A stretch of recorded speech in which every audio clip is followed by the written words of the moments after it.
Jacques Poels, on nous parle beaucoup des commémorations de la Première Guerre mondiale, la libération en juin 1944, bientôt le 8 mai 1945, la fin de la guerre.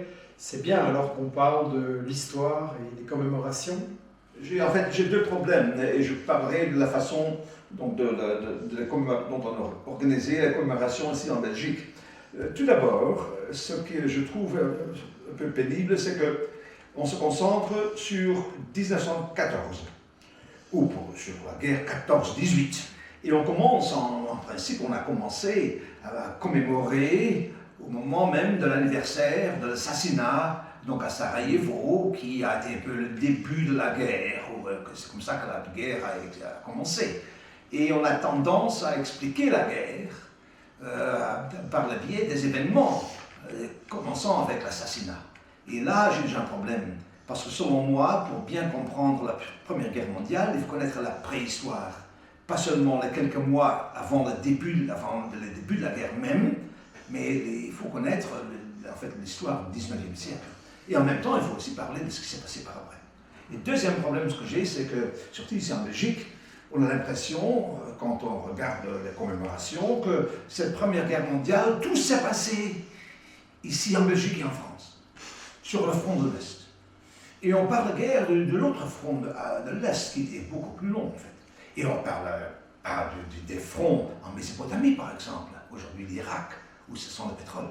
Et des guerres en Afrique, où il y a toutes sortes de choses intéressantes pour les grandes industries européennes. C'était la grande guerre européenne au début, mais qui est vite devenue une guerre mondiale. Mais encore une fois, les commémorations donnent trop l'impression qu'il s'agissait d'une guerre qui était surtout importante ici en France et en Belgique, et le reste du monde, apparemment, ce n'était pas important. Et pour moi, si, c'est très important.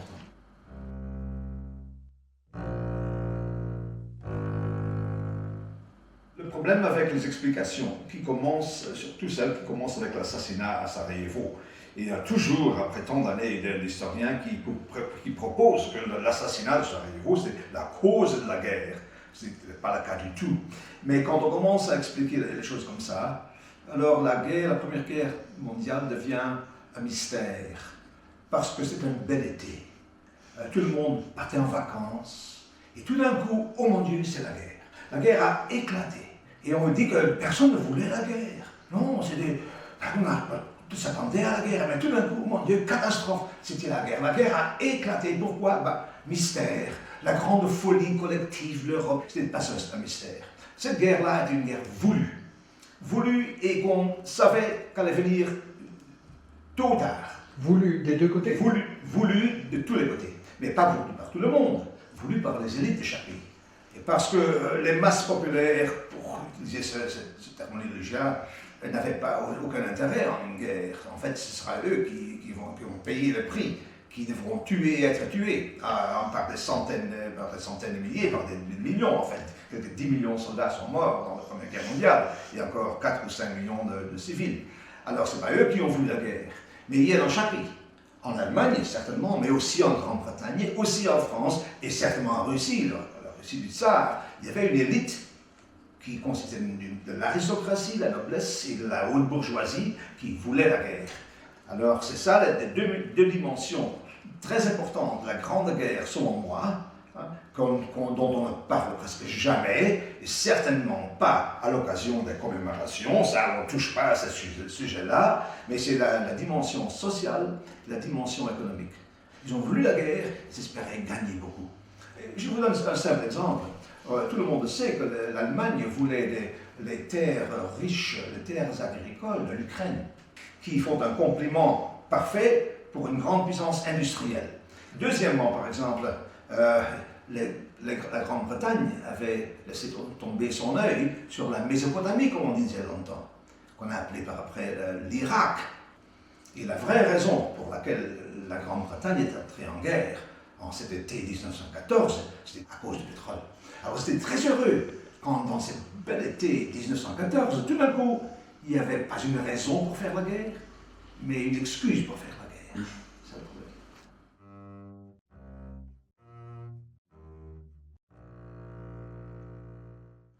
En fait, si les États-Unis avaient voulu sauver la démocratie, ils avaient pu commencer à venir en 1939 déjà, en 1940 par exemple, quand le dictateur allemand a envahi la petite Belgique et les Pays-Bas et la France, il est du côté des démocraties, quoi. Alors, si on veut vraiment aider les démocraties, c'est à ce moment-là qu'on avait besoin d'assistance américaine, mais les Américains n'ont rien fait.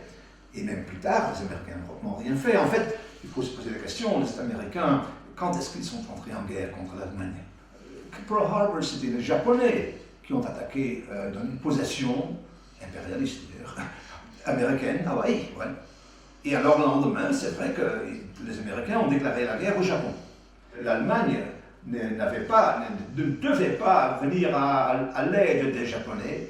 Et c'était des amis, mais leur alliance devait seulement marcher au cas où l'un des pays était attaqué par un autre. Mais alors, à Pearl Harbor, c'était les Japonais qui ont attaqué les Américains. Donc Hitler n'était pas forcé. Mais quelques jours par après, Hitler a déclaré la guerre aux États-Unis. Grande surprise. Alors, ce qui pose la question, ce qui fait poser la question, si Hitler n'avait pas déclaré la guerre aux États-Unis, quand est-ce que les États-Unis auraient-ils déclaré la guerre à l'Allemagne? Peut-être jamais. Peut-être jamais. En fait, il n'avait rien contre l'Allemagne. En fait, Hitler avait beaucoup d'amis aux États-Unis, de très bons amis. Et le fait qu'il était raciste et antisémite, aucun problème, parce que la plupart de ces gens-là étaient racistes et antisémites eux-mêmes. Henry Ford, le plus grand industriel des États-Unis, un héros du système américain, un captain of industry, comme on dit là-bas, qui avait été un grand antisémite, qui avait inspiré Hitler avec un livre qu'il avait écrit dans les années 20. Alors lui, il n'avait rien contre Hitler. Et le fait qu'il était dictateur, aucun problème, parce qu'il faisait de bonnes choses, il a supprimé les syndicats, par exemple. Plus de socialistes, plus de communistes, tous dans les camps de concentration. Formidable. Alors l'idée que cette élite américaine voulait la guerre contre l'Allemagne, c'était insensé. C'était insensé. Mais Hitler leur a déclaré la guerre, c'est ça le problème. Ce qui pose le problème, la question, pourquoi?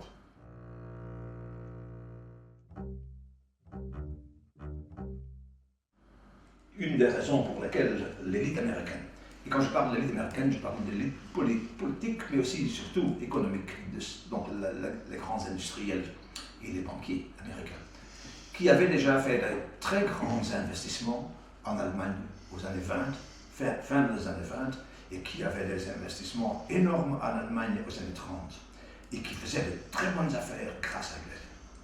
Parce qu'avant d'arriver au pouvoir d'Hitler, c'était la grande crise économique en Allemagne comme aux États-Unis. Alors on vendait mal les voitures que Ford et General Motors produisaient en Allemagne, se vendaient mal, parce que les Allemands n'avaient pas de fric pour acheter des voitures de Ford.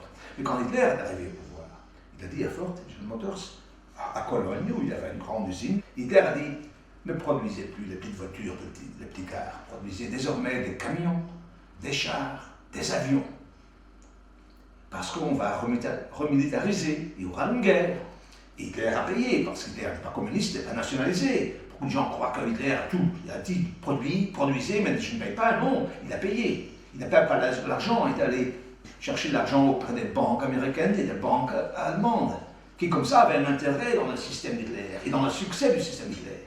Et qui avaient un intérêt à ce qu'il commence une guerre. Parce qu'ils savaient très bien qu'Hitler n'avait vraiment pas l'argent pour payer tout cela. Mais une guerre de conquête, ça lui donnera le fric pour nous payer.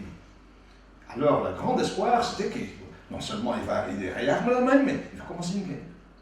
Et quand on leur avait dit, par exemple, mais n'avez-vous pas peur qu'Hitler va commencer une guerre contre les petites démocraties comme les Pays-Bas, la Belgique, la France? Il aurait dit, mais non, n'avez-vous pas lu mon livre, Mein Kampf? C'est tout dedans. On va marcher vers l'Est. On va marcher vers l'Union soviétique. Ah oui, formidable, parce que l'Union soviétique, c'est le grand ennemi. Le fascisme, aucun problème, c'est nos amis. Aucun problème. L'Union soviétique, ça c'est le problème. En décembre 1941, quand Hitler déclare la guerre aux États-Unis, alors les Américains commencent à arriver en Grande-Bretagne en 1942 par exemple. Et ils voient que sur le front de l'Est, il y a des fois que les Allemands gagnent un peu, puis les Soviétiques gagnent un peu. En fait, c'est un peu match nul, quoi, pour le moment. Alors, ils disent, c'est bien comme ça. Parce qu'on n'aime ni les uns ni les autres. Mais tout d'un coup, vers la fin de 1942, début de 1943, il y a une bataille de Stalingrad. Et tout d'un coup, c'était clair que l'Allemagne allait perdre la guerre. Et que l'Union soviétique, que l'armée rouge était en route vers Berlin.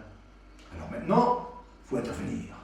Parce que si on ne fait rien, l'armée rouge arrivera à Berlin et ils finiront à Ostende. Alors ça, on ne peut pas voir ça, c'est impossible. Alors maintenant, Joseph Staline, on arrive. En fait, Staline n'avait plus besoin d'un deuxième front, pour ainsi dire. Mais alors, en 1943 déjà, après la bataille de Stalingrad, les Américains, les Britanniques avaient voulu déjà intervenir en France, afin d'être à Berlin avant les Soviétiques. Mais c'est trop tard pour organiser quelque chose, parce que le débarquement, c'est tout de même une affaire assez complexe. Alors j'ai dû attendre un an, en 1944. Et là, ils sont arrivés en France. Est-ce qu'ils ont fait ça pour libérer la France? Ben non. Ils avaient pu attendre que l'armée rouge libère la France. Mais c'est exactement pour ça qu'ils sont arrivés, afin d'empêcher que l'armée rouge allait être la seule à libérer toute l'Europe. Alors tout cela, le débarquement en Normandie, ce n'était pas pour le plaisir des Français, ou pour libérer les Français. Bien sûr, ils ont libéré la France, je ne dis pas qu'ils n'ont pas fait ça. Il y a beaucoup d'Américains qui sont morts pour la France. Et parmi les soldats américains, il y a beaucoup qui ont créé qu'ils étaient là vraiment pour libérer les gens. Et je ne doute pas l'idéalisme de beaucoup de soldats américains et certains officiers. Mais je parle de l'élite, de la politique, des grands chefs américains. Le plus important dans la Première Guerre mondiale, une des raisons pour laquelle l'élite voulait une guerre, n'était pas seulement de conquérir donc, des terres comme l'Ukraine ou de la Mésopotamie où il y avait le pétrole, ça c'est des facteurs impérialistes, des objectifs impérialistes. Mais avant la guerre, l'élite européenne, allemande, française, britannique, russe, etc., avait peur de la démocratisation.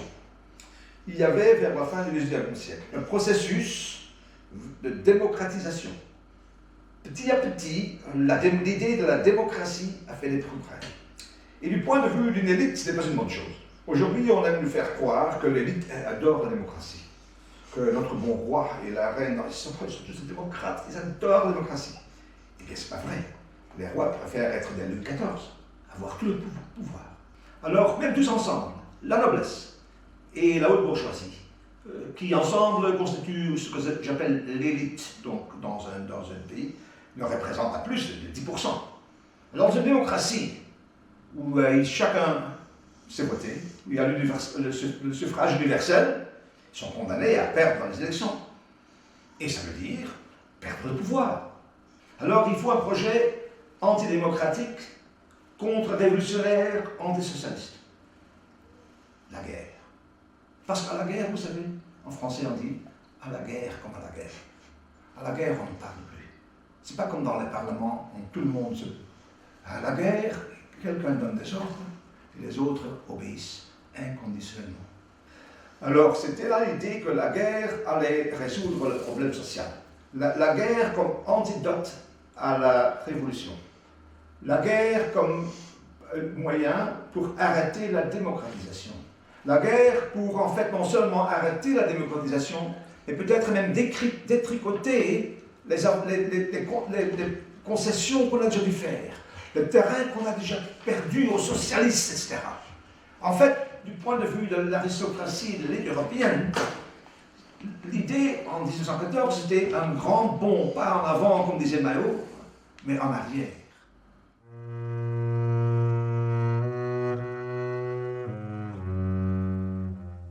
Une des choses remarquables à propos de la Première Guerre mondiale, c'est le fait que le pétrole de la Mésopotamie, de l'Irak, jouait déjà un grand rôle. Et ça ne veut pas dire, il faut dire que c'était pour chauffer la Belgique. Mais aujourd'hui, le pétrole d'Irak est toujours l'enjeu de guerre, la guerre du Golfe. Est-ce qu'il y a quelqu'un qui croit vraiment que cette guerre était... L'idée, c'était donc d'apporter la démocratie au Moyen-Orient, comme disait Bush. Ce n'est pas le vrai du tout. Mais là encore, il y a une similarité, parce que l'élite qui organise la guerre pour réaliser certains objectifs qui sont d'une grande importance, d'un grand intérêt pour eux, économique et social, ne peuvent pas dire ça. Ils doivent inventer des choses, comme par exemple, Wilson l'avait dit, c'était la guerre pour la démocratie. ou la guerre pour finir, la guerre, la terre des terres. Hein. Alors c'est la même chose comme ça. George W. Bush n'a pas pu dire aux gens en Amérique qu'on va envahir l'Irak à cause de leur pétrole. Non, c'était pour éliminer un dictateur comme Hitler, ou pour apporter les bienfaits de la démocratie. Alors là, des mensonges comme ça, c'est en fait la Première Guerre mondiale qui a donné l'exemple pour ça. On fait beaucoup des trucs, pour ainsi dire, des astuces, des techniques pour vendre une guerre au public. Et en même temps, l'idée que cette guerre-là a une dimension antisociale, antidémocratique. On retrouve ça aussi dans la Première Guerre mondiale, parce que tout de suite, la guerre était accompagnée par exemple, on a supprimé le droit de faire la grève, on a tout de suite arrêté tous ceux qui n'étaient pas d'accord, et on trouve toujours la guerre en Irak, c'est accompagnée par le Patriot Act. Alors moins de liberté pour les Américains. Alors l'idée c'est qu'on va apporter les bienfaits de la démocratie là-bas, mais entre-temps moins de démocratie chez nous. Tu vois que c'est un peu la même idée. On voit ça dans la Première Guerre mondiale et on le voit toujours. Eh bien, l'histoire est peut-être très utile, je trouve. On ne peut pas comprendre où on est aujourd'hui si on ne sait pas d'où on vient. Mais l'histoire, et Napoléon le savait déjà, est dangereuse. Parce que quand les gens commencent à savoir ce qui s'est vraiment passé, ça devient difficile pour les autorités. L'élite, en 1914, ne voulait pas que le peuple comprenne que c'est une guerre dont ils avaient un intérêt, donc, qui pour eux était intéressant, dont ils s'attendaient à toutes sortes d'avantages et qui n'étaient pas des avantages pour le peuple. Alors on devait mentir. Les élites d'aujourd'hui n'aiment pas non plus ce genre d'histoire. Ils préfèrent les mensonges, les distorsions. Donc l'histoire est vraiment un peu une discipline subversive, comme le savait déjà Napoléon.